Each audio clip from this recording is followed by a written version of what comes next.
I have structured my presentation as follows.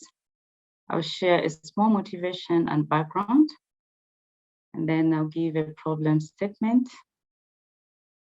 the aim of the study, and questions that I seek to answer in this presentation.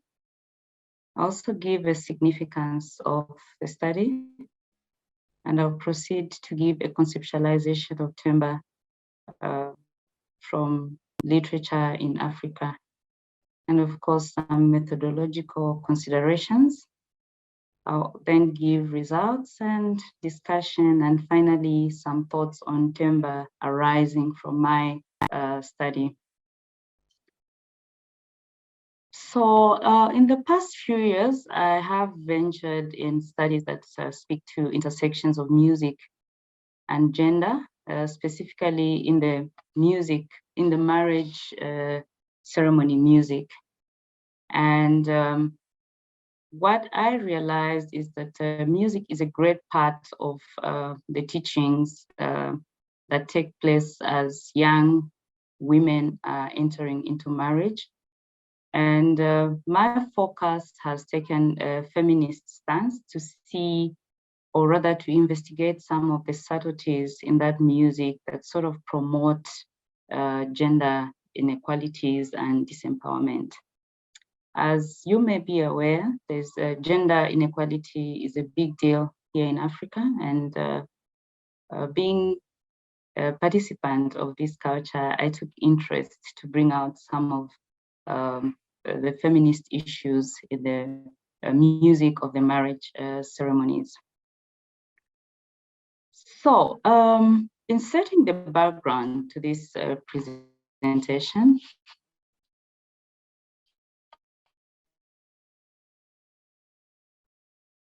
in almost all tribes in Zambia, girls undergo initiation rites of passage into womanhood. And these rites of passage are marked by the onset of the menstrual periods or flow. And at this time, what happens is the girls are put in isolation for a period of time, and they undergo instructions from elderly women. The elderly women are referred to as Banachimbusa by the Bembas, and Anyapungu by the Chewas. And some of the issues that the girls are taught range from marriage and family relations, social matters generally, sexuality, morality, and submission to one's husband, and respect for elders. For the Chewa tribe, the rite of passage is known as Chinamwali, and for the Bemba, it's known as Ichisungu.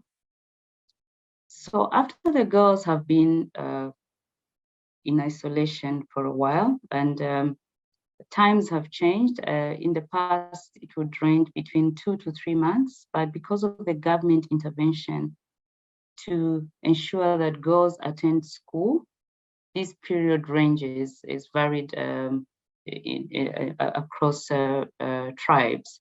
So sometimes it can take place, you know, girls will still go to school and then come back and they go through the teachings.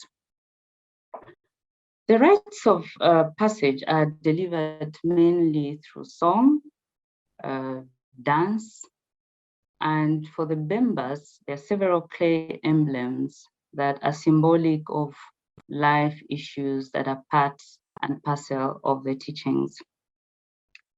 And the marriage ceremony particularly brings the focus on the drums, because the drums provide the music to the dance that is performed in this practice.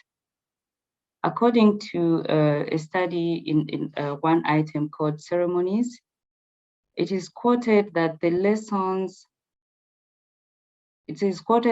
drums actually create a memory, you know. So in order for the initiates to remember what is being taught, song, drumming, and emblems are part of the teachings.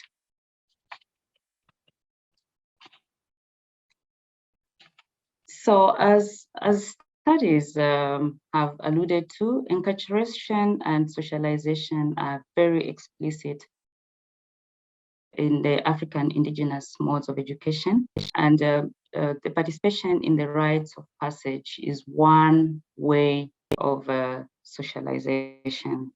And a few studies here in Africa have explored the role of music as a tool for socialization in the traditional marriage ceremonies of the Chewa and the Bemba. Specifically, I have studies by Kapambwe Lumbwe and Longwe and Richard. A lot more studies tend to take a general description of these rites of passage, but very few venture into music. And I guess it's because of the specialization that is associated with representing aspects of music in these studies. The studies that, just to sort of go back on what I'd said previously, studies that are focused on music have been done by Lumbwe and Kapambwe, Katebe as well, and Longwe and Richard. Most of the studies, however, are descriptive of the physical features of instruments and aspects of aesthetics of the music itself are treated more variably according to Agao. I draw on two cases of the Chewa and the Bembas to present music in this presentation. Just to talk a bit about the Chewa and the Bemba. Zambia is a big country, and we have close to between 72 and 73 tribes, and the Chewa and the Bembas happen to be two of the many tribes. The traditional home of the Chewa is Eastern Province, and that borders Malawi on the eastern part, and other tribes that occupy the eastern part of Zambia are the Ngoni and Tumbukas. The Bembas, on the other hand, are occupants of northern province of Zambia, but then there are other related tribes of the Bemba, such as the Bisa, Lungu, Lamba, and Lala, that stretch over the Copper Belt and central provinces of Zambia.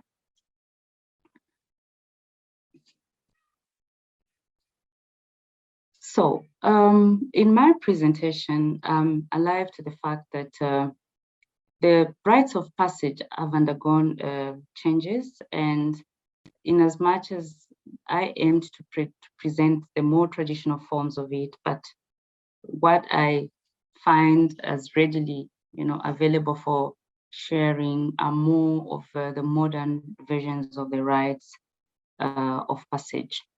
Just to mention that the modern rites of passage, especially in the urban settings, are not entirely exclusive young girls, but they are also for women of various ages that are ready to go into marriage. But if you look at the more traditional forms of the rites of passage, these are for specifically girls that have just reached an age where they start experiencing menstruation. So, what is the problem that I seek to present in this presentation? As you may be all aware, the early writings on the histories and cultures of Africa were taught by explorers, missionaries, and anthropologists. I think the art of writing only came to Africa much later. So even to date, we draw a lot on the writings of explorers and visitors to Africa. As a result, most of the writings present biases and misinterpretations of the music. And it is expected because these were visitors, and many times they didn't understand what they were observing in various music practices. For example, music involving polyrhythmic manifestations and their consequent harmonies in drum ensembles have been wrongly represented as spontaneous, complicated, and irregular to a point of defying notation. But we all know that it is possible to actually notate these rhythms. So while acknowledging the changes that have taken over in music practices due to modernization, I am hesitant most of the times to use the word traditional music due to its influences of purity and stagnation. A lot of music has undergone through a lot of change, and I find the use of cultural music to be more of a consideration of happenings of yesterday and perspective. In my presentation, I make mention of traditional music. Unlike my earlier focus on gender in music of the marriage ceremony, I now focus on timbre of the drums of the marriage ceremony of the Chewa and the Bemba in an attempt to conceptualize timbre in this part of Africa. And in focusing my investigation, I set for myself 3 questions that I seek to answer in this presentation. The first one is, what are the individual and collective contributions of timbre towards overall performance in the music of the marriage ceremony of the Chewa and Bemba? And I also seek to understand what are the organizing principles of timbre in the music of the marriage ceremony of the Chewa and Bemba. Lastly, how can the manifestations of timbre in the music of the marriage ceremony of the Chewa and Bemba clarify the conceptualization of timbre in the music of Africa generally? And just to give my presentation some relevance, I think drawing on historical studies of timbre, of course, in the West, or literature that we read, we find that timbre is focused on the quality of sound from various instruments as a guide for composers on various orchestration combinations. Well, what guides a composer to use a clarinet instead of a trumpet? What's the effect that they want to achieve at the end of the day? In Africa, however, studies on timbre are not an exclusive, or that are exclusive as a concept are scarce or non-existent. It is almost impossible to make reference to timbre in the absence of the resulting rhythms and harmonies in ensembles in Africa. And of importance also is that women drumming in the marriage ceremony is perhaps an exclusive social event where women take the monopoly of drumming. Ordinarily, the drum is considered to be a male instrument, but for this particular setting of music, women take charge of the drumming.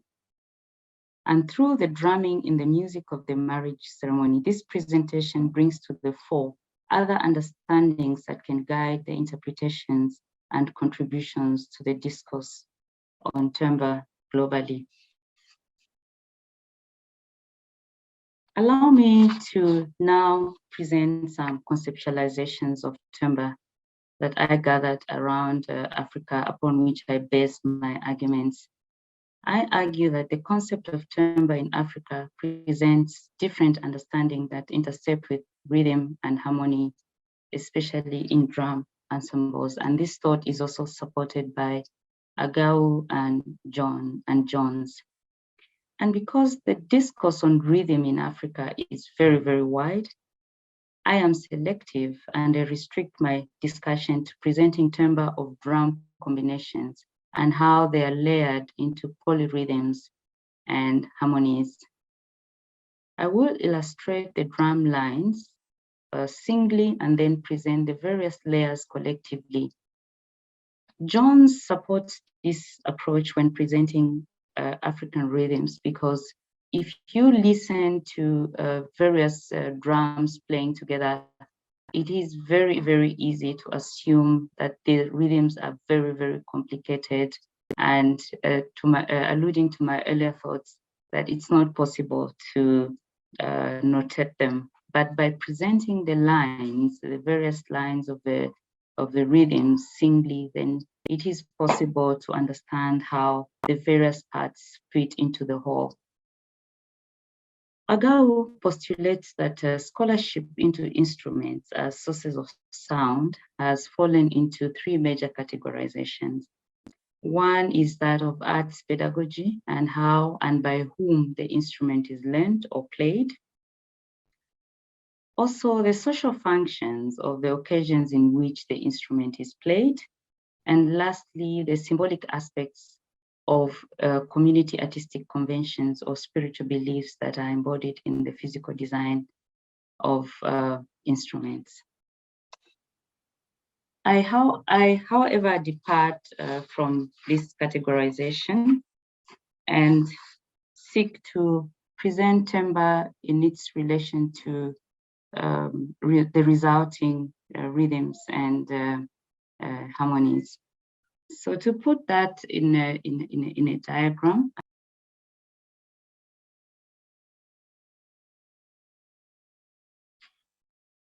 so basically this is how everything I've said fits together in this diagram. So timbre as an organization of single drums, and of course how that results into polyrhythmic timbral interplay of several drums, and that leads to the resulting rhythms, and of course that forms a harmonic foundation for the rest of sonic components of the music of the marriage ceremony. So this study was qualitative in approach, and I placed myself central in understanding timbre and its resulting rhythms and harmonies from observations and focus group discussions, and of course my own frames of reference as I'm a part of this culture. The ethnographic design allowed me to understand timbre and what it also meant to the practitioners. As an insider, I took cognizance of activities and interpretations from my own cultural background, experience, and participation in this music practice.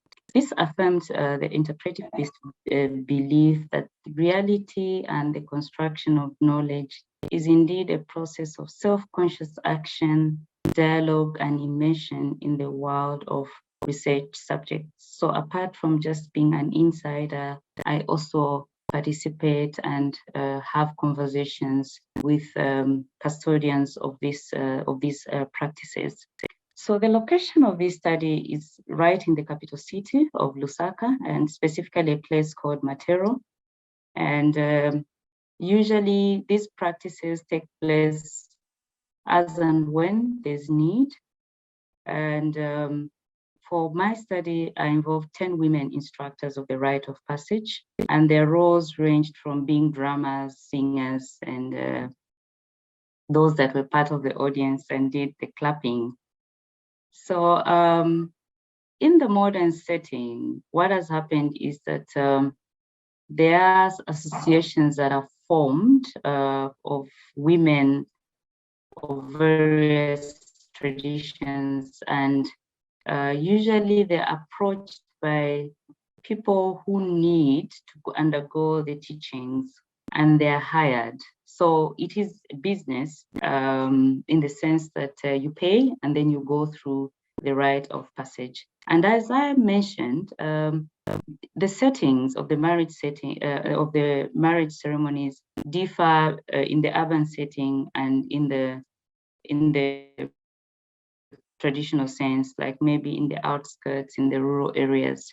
In the urban settings, these ceremonies are now termed kitchen party ceremonies, where those entering marriage hire these women to teach them on various aspects of marriage before they go into marriage.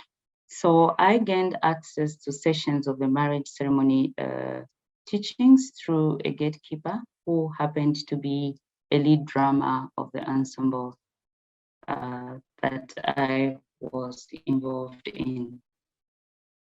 And of course, this was paid for. It couldn't have been done for free. I obtained informed consent on why I was conducting the study to ensure that confidentiality was assured. I got permission, all the videos that I'm going to share later.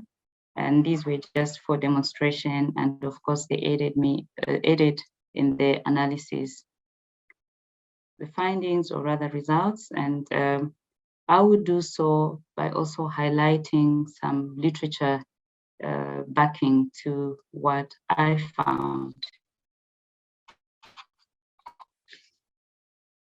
So the first aspect that I'm going to present is how the organization of the drum, the organization of the drum ensemble, and the Chewa Ngoma ya Chinamwali drum consists drum set consists of 3 drums of different sizes of an almost cylindrical shape. The drums are open on one end, while the other end is covered with animal skin. The smallest drum is the piningilo, the medium drum is gunda, and the big drum is the master drum.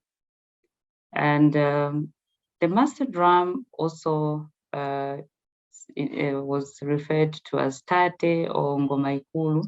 Tate means father.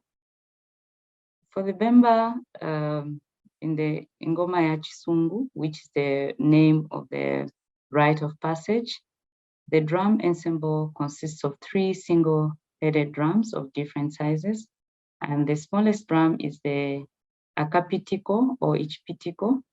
The medium-sized drum is the wulimuna, and the big drum is the sensele drum. And usually these drums are put on the floor at an angle and supported by the knees of the players who are seated on chairs. This is more like in the urban setting, but in the traditional sense of how the drum is held when playing, it's quite different because those that play the drums don't sit on chairs. I guess this is perhaps just for the convenience of the urban setting in which this practice is conducted. When you look at the naming of the drums, you get the sense that the role of the naming of the drum makes reference to the basic rhythmic pattern of that particular drum. And in this study, or rather presentation, I use the same set of drums for convenience sake, but in actual sense, the drums that are used in those 2 ceremonies may be different. For example, the original drums used in Ichisungu are small, and they're usually held in between the knees when playing. All right, so just to help us understand what I'm talking about, I'm going to ask Jason now to play some of the, rather to play the rhythms of, just a minute, to sort of show us some videos for us to relate to the drum sizes. All right, so maybe before you play, Jason, just a minute. So the first drum that we're going to listen to is the drum of the Chewa. It's the smallest drum, and it's called the piningilo. And after that, we'll listen to the gunda, and finally, the master drum.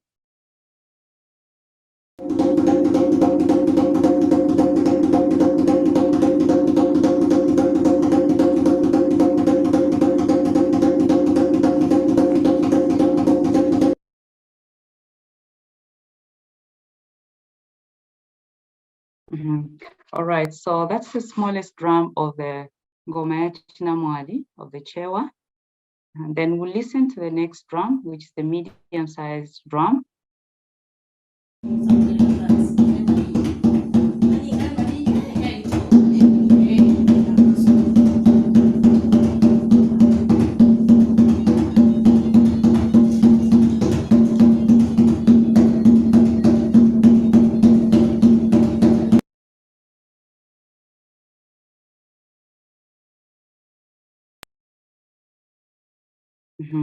And then finally, we have the biggest drum, ngoma ikulu.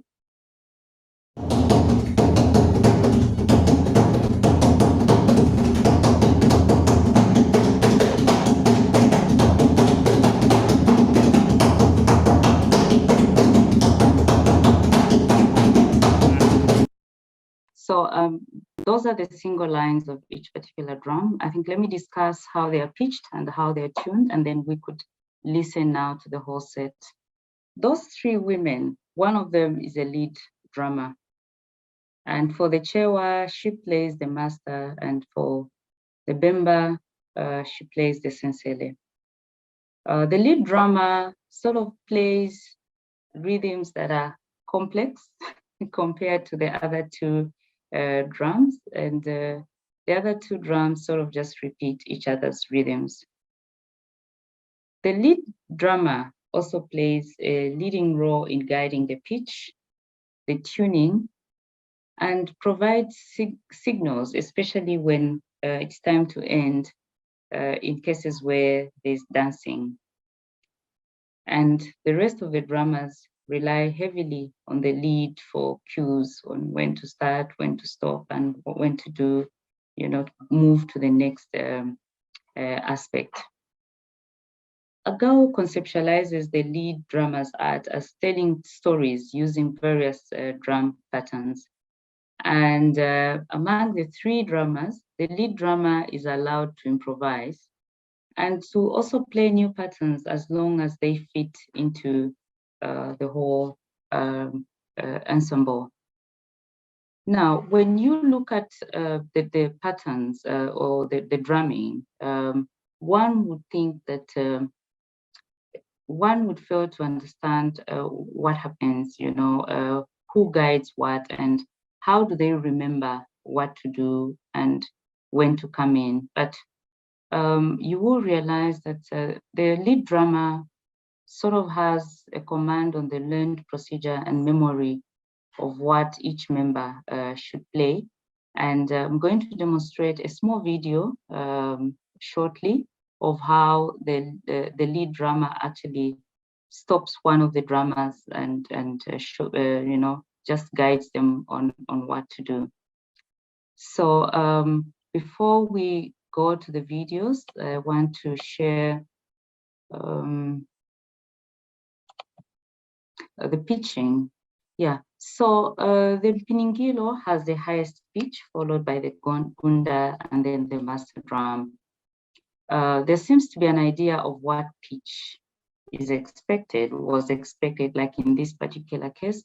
So at the beginning, when the Mpingilo player started, the lead drummer said, no, these drums don't sound right. Let's go and, tune them. So what happens to ensure that they're tuned, the skin, the side which is covered by the skin is placed, just slightly over a fire. And this helps to increase the tension of the membrane to sort of raise the tone of the drum. Meki mentioned that this is a very common method of tuning drums in some parts of Africa and of course in Zambia. And in the process of playing, the lead drummer would now and then insist on a higher pitch from the other drumming partners, and usually the others would also respond by sort of hitting the drum a bit more forcefully or playing it differently in order to satisfy the need to raise pitch. So at this point, Jason, you could play the video that shows the lead drummer actually giving instructions on how the Mpingilo should play. I want to let everyone know that this happens quickly, so don't blink.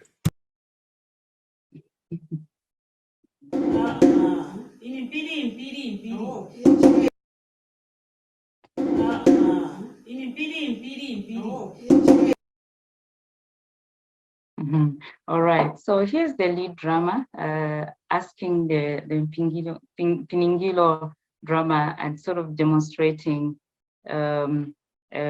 what should be played. And thanks, Jason. I take note of the time. For the Bemba, the sensele drum starts, followed by a capitico, and this is like the opposite of what we have in the Chewa, where we start with the smallest drum. And lastly, okubilimuna. The drum rhythms of marriage ceremony are drawn from larger performances.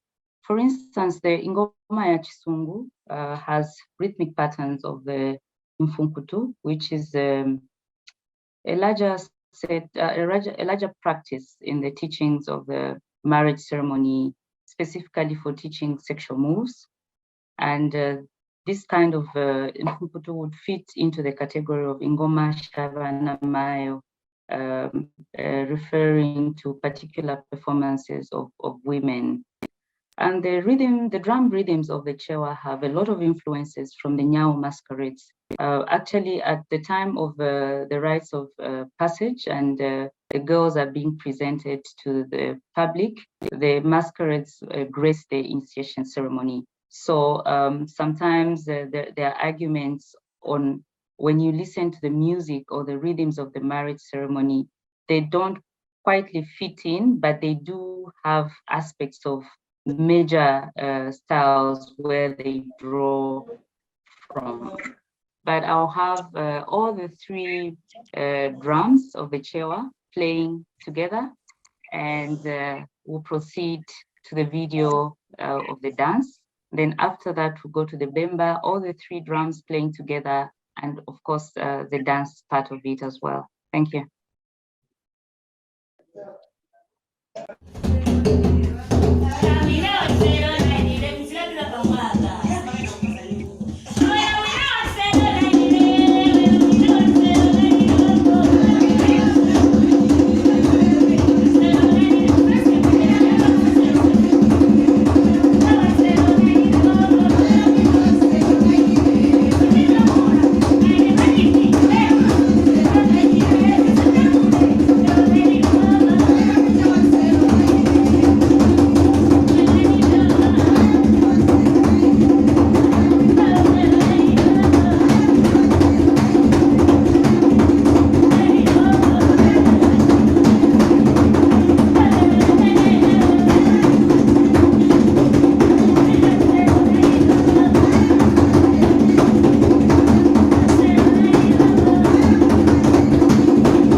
Okay, so that's the Chewa Ngoma ya Chinamwali. And of course, in this particular case, you don't see the small girls because this is specifically for women that are going into marriage. I'll ask now for a clip of the Bemba, Ngoma ya Chisungu.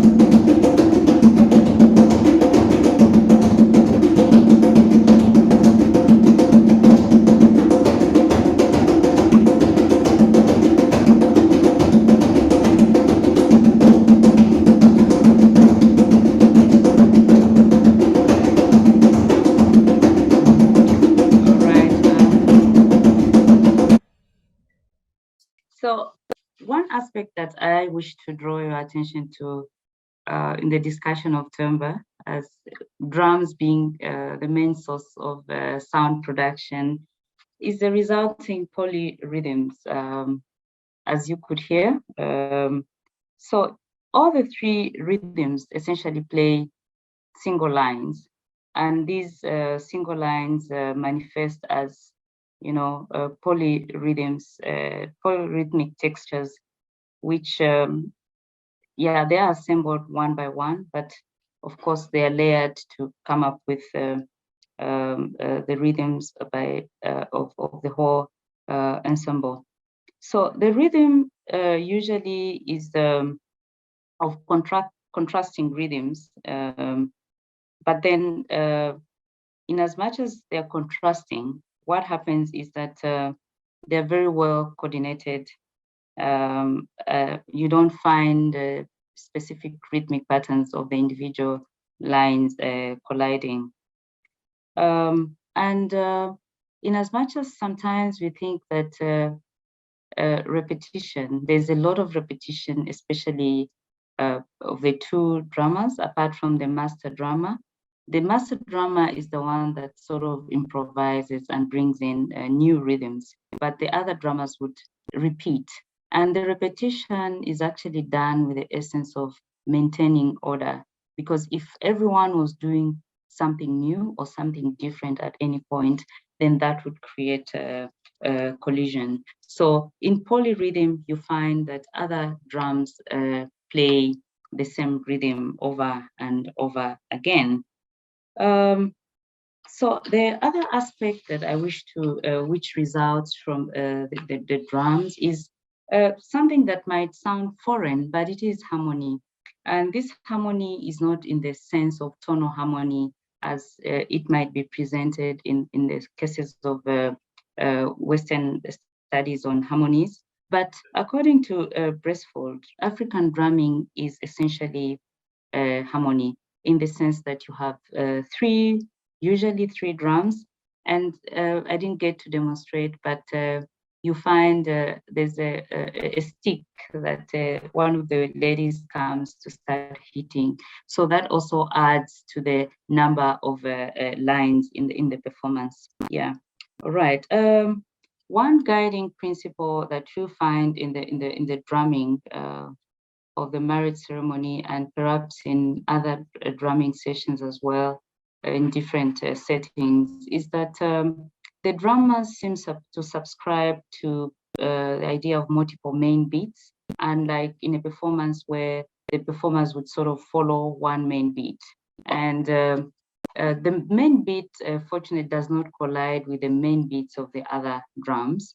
And there's also clapping that is involved. So I did mention that the drums would be playing, and then you have perhaps someone hitting the drum with a stick, and then you have the women clapping. So you have all these layers doing different things, but still in harmony. So just to emphasize the point that in this case, the harmony takes a different form in the sense that it's purely rhythmic.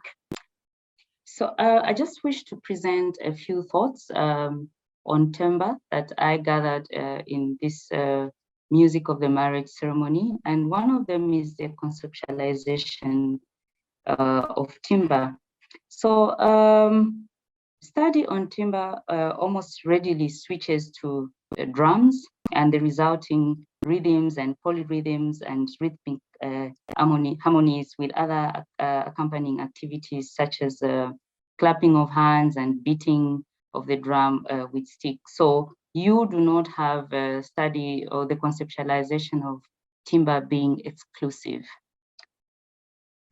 Another point that I wish to share is if you look at the whole polyrhythms, the resulting rhythms and the resulting harmonies, you get the sense that there is an inherent understanding of timbre, in the sense that in as much as sometimes the drums play the same rhythms, the drums are of different sizes. So this is to ensure that you have different effects when it comes to timbre. Yeah, same rhythm, but different sizes of drums. When you look at how Temba is interpreted in communities such as I've presented, where there's no one is reading anything, the communication is through oral tradition, you tend to think that written music is not the only way to learn music, and perhaps that's a thought that would inform pedagogy. How do the various members of the drum ensemble remember the lines to play, and how do they coordinate? It's not written, but it still happens. Can memory, the use of memory, be considered as one of the pedagogies to reduce the over-reliance on written communication? Gendering of timbre. So as I mentioned in the background, drums are played largely by men. But then the marriage of the music ceremony happens in seclusion. Yeah, I picked gendering of timbre in the sense that in normal African traditional performances, the women's roles are restricted to singing and clapping. But when the setting changes to the music of the marriage ceremony, the women actually do the drumming.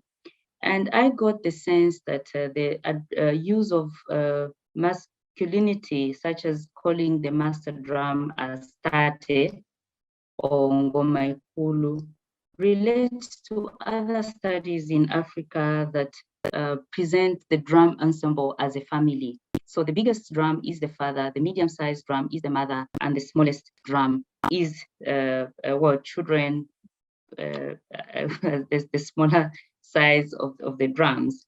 And in parts of Africa, some parts of Africa, such as Ghana, and the studies of Bebe, he claims that the reason why women are not allowed to play the drums in public, it's because you can't beat your husband, right? So when they are in seclusion, sort of like, okay, now they can beat the husbands. So you find Temba here being gendered and ascribing to masculinity and how that relates to social cultural constructs of the roles of women and men in the African society. The gendering of music through Temba supports the understanding of the relationship between society and music, in the sense that we do have the structural, roles of men and female, and we see that in the gendering. So the reason why women don't play the big drum in public performances is the fact that they assume a much lesser position in the society. So largely the way the timbre is gendered in this case presents the understanding of rather relations of between males and females in the larger African society. I see acculturation in the music of the marriage ceremony happening, especially in the urban settings, in the sense that these groupings of women that are leading these marriage ceremony teachings and practice, this particular group has a lot of Chewa orientation, but they are not limited to Chewa performance. They sort of also perform the Bemba Ngoma ya Chisungu. And if you look at the pattern of the stick, one of the women who beats the drum, that pattern is almost strange. So acculturation in this sense means that there is some exchange of practice. Yeah, even women that are not owners of the tradition, they are not custodians of these particular traditions, feel the need to be all-rounded.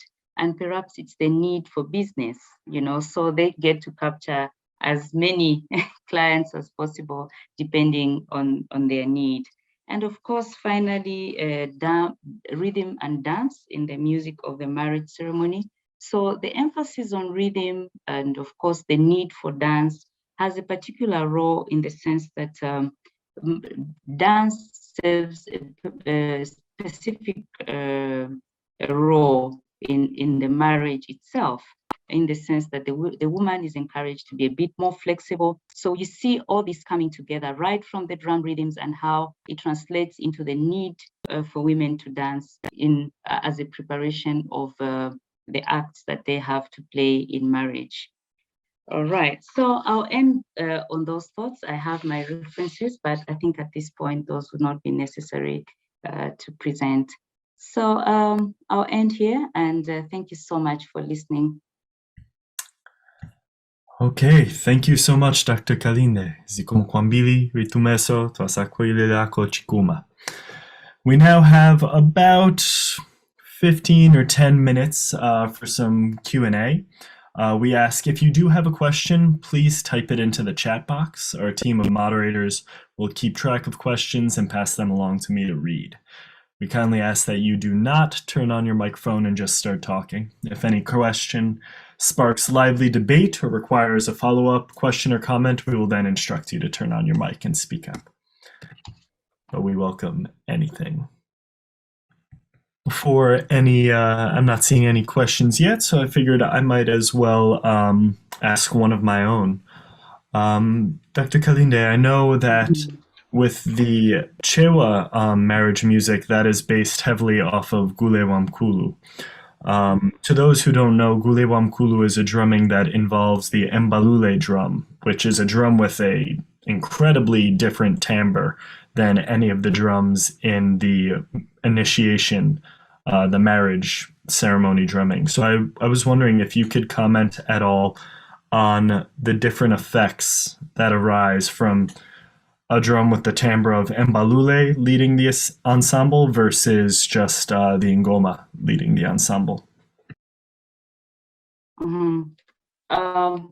Sorry, Jason, I'm not sure I got you right. Are you talking of the different settings of the drum in which the drum is played? No, so when there is Gule Wamkulu drumming, Mbalule is the master drum. And in the marriage ceremony, the master drum is just the largest Ngoma. I was curious if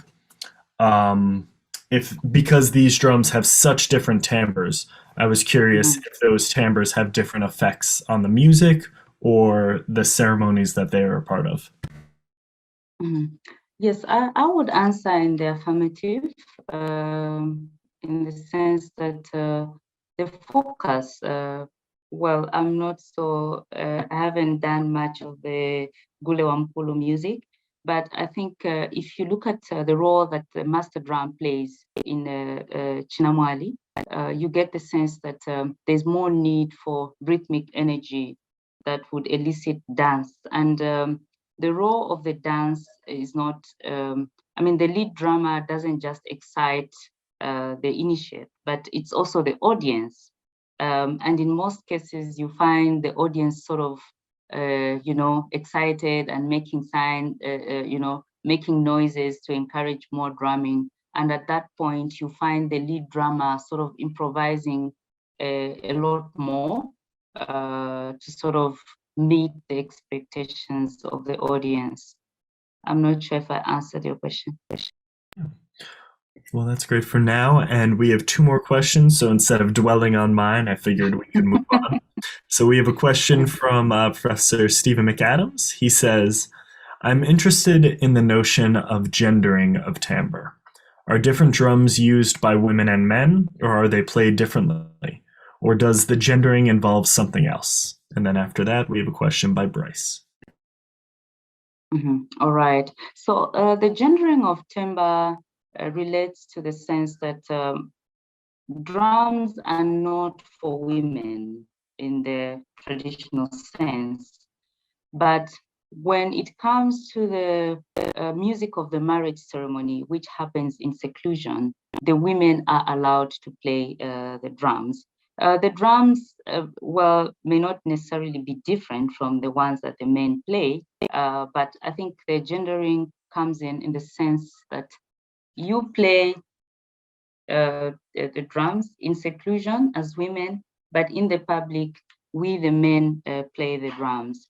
In one of the videos that I actually meant to show at a kitchen party, which is more of a modern display of the initiation ceremony, you find in as much as the women are the owners of the ceremony, they are actually in charge of the teachings, but the men play the drums when it's in the public display of the ceremony. So that's how I see I ascribe the issue of gendering in this particular case.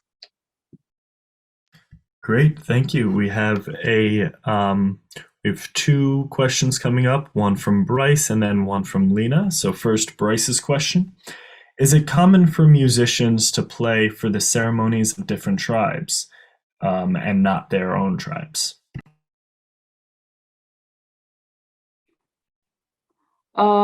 Well, in the traditional sense, I think these are preserved traditions. Music practices have custodians of the various music traditions in their particular cultures.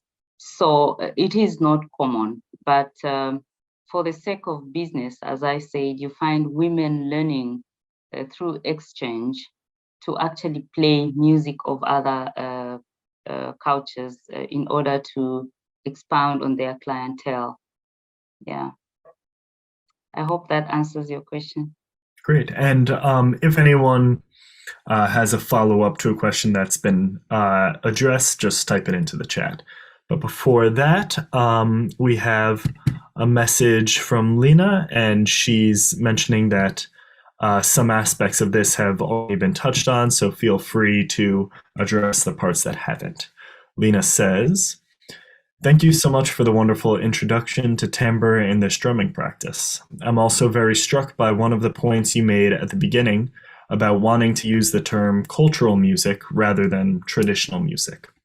Since this is a practice very much within women, can you talk more about how the drumming might be different from other drumming practices that are predominantly by men, or are they actually very similar?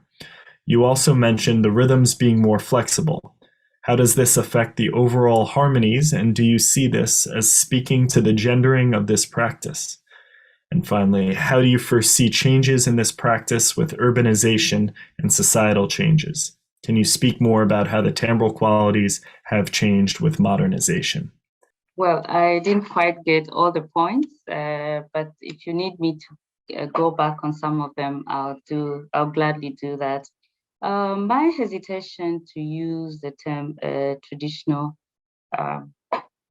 is because most of the time the word traditional music implies music in its purest form, or rather other words would be indigenous music of Africa. But then the use of the word itself does not acknowledge the fact that a lot of music traditions in Africa have changed over time due to modernization. And if you listen to most of the traditions of music, you can even pick some of the popular patterns coming in the music. So my preference for the use of cultural music is guided by the principle of acknowledging the change, because culture itself is dynamic. And over time, you find the music assuming different forms over time.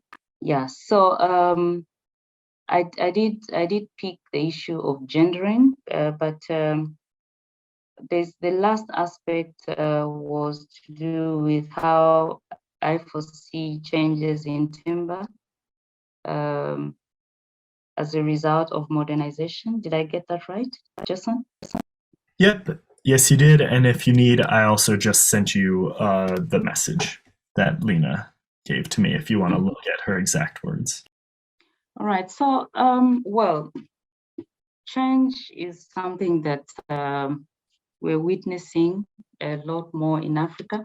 And also, apart from the issue of technology is actually one of the factors that you see very much alive in the music of not just marriage ceremonies, but generally.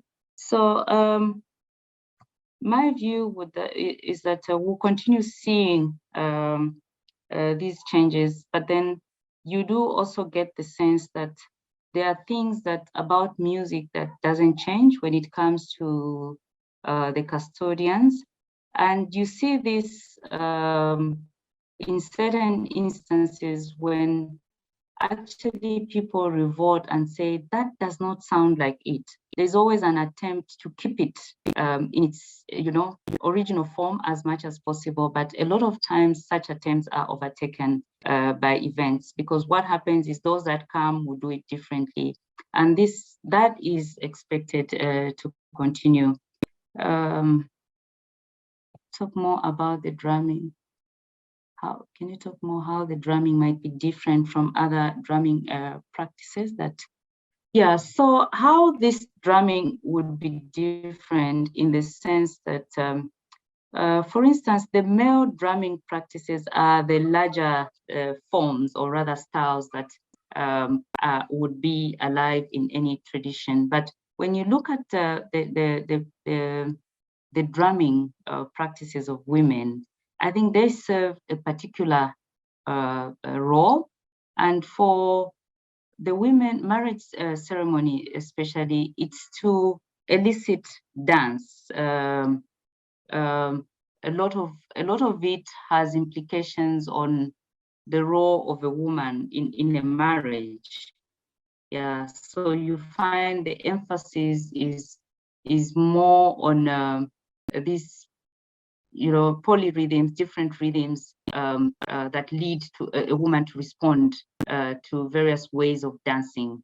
So I think the point lies in the function in which the men would play the drums, as opposed to how the women play the drums to achieve their specific functions for that particular event. Yeah. I also mentioned that the rhythms are more flexible. How does that? Well, I think the rhythms, I'm not sure if this is pointing to the fact of the rhythms being produced by single drums.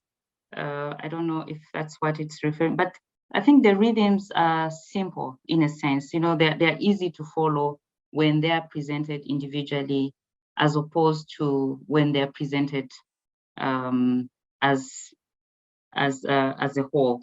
So how that affects the overall harmony, and how do you see this speaking to the gendering of this practice? Well, I didn't particularly make that connection of the harmonies to the gendering per se. But I see that the overall harmonic structure is sort of safeguarded by the simplicity, or rather the repetition of some of the drums, especially the smaller drums in the ensemble. And then you find that only the lead drummer has that leeway to sort of improvise. So in as much as that they're different rhythms happening at the same time, the simplicity or the repetition sort of maintains the flow, in the sense that you don't have the rhythmic lines colliding. I'm not sure if I've addressed everything, but I can allow for clarification where I wasn't clear. I think you addressed everything, and Lena also sent a message thanking you for taking the time to answer the questions. Unfortunately, unfortunately, that brings us to the end of our time here today. So I'd like to once again thank the Actor Project for sponsoring our series, the University of Zambia for lending us one of their best today, and all of you for coming out. And of course, I'd like to once again thank Dr. Kalinde for joining us and giving us such a detailed cultural glimpse into what is a relatively private function. We're honored to learn about this. So hopefully this presentation has inspired you to learn more about timbre, orchestration, traditional Zambian culture, and African music more generally. If these things do interest you, I urge you to join the Sub-Saharan African and Diaspora subgroup. I also want to note that tour modules and other outputs from this series will eventually be available to both the public and members of ACTOR. But don't forget, this is just the beginning of our series. Our next speaker will be Dr. Stephanie Shonekan on November 18th. Keep an eye out for details. Until then, once again, thank you, Dr. Kalinde, zikomo kwambili, twastakwila kochikuma, ritumezo. We look forward to seeing y'all again soon. Have a great day. Thank you so much, Jason, my moderator. And thank you everyone for joining. It's been a pleasure.